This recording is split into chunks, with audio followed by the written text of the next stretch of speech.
Pendant une balade, le petit Charlie s'est fait prendre dans un piège à renard. Heureusement, des gens passaient par là. Les passants en question étaient eux-mêmes des chasseurs, donc ils connaissaient ce piège-là, et donc ils l'ont aidé parce qu'ils savaient comment le retirer. Mais en fait, un passant lambda, il serait resté bloqué parce que on ne sait pas comment les retirer. Tant que le piège ne donne pas la mort directement, il est légal. Donc celui-ci, en l'occurrence, il piège le renard ou dans ce cas-là le chien sans le tuer. Bien sûr, ça entraîne la mort parce que sur des jours et des jours de piège où ils sont immobiles, ils peuvent ni s'hydrater ni manger, donc ils finissent par mourir de soif ou de faim. J'ai par la suite, grâce à la vidéo que j'ai postée, eu des appels du bras droit du préfet, donc qui doit normalement régir cette zone en termes de chasse, et il m'a dit que quant à lui, il avait envoyé des gardes-chasse dès le lendemain et que tout était dans les normes, que tous les pièges étaient identifiés et que c'était normal s'il y avait des pièges. J'étais horrifiée de ce message que je trouvais passif-agressif, comme quoi c'était presque nous qui étions en tort de nous promener à cet endroit-là. Moi, je suis pas quelqu'un qui est en faveur de la chasse. Je suis très souvent embêtée dans mes pratiques sportives où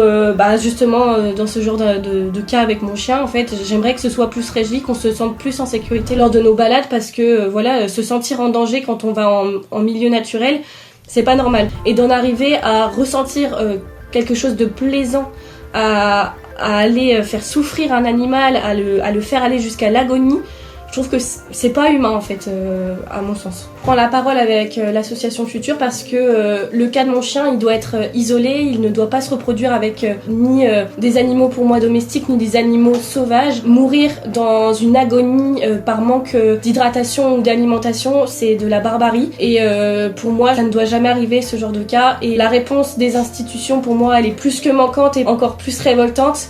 Et c'est pour ça aujourd'hui que je prends la parole avec l'association. Si vous aussi vous avez des témoignages à partager, contactez-nous.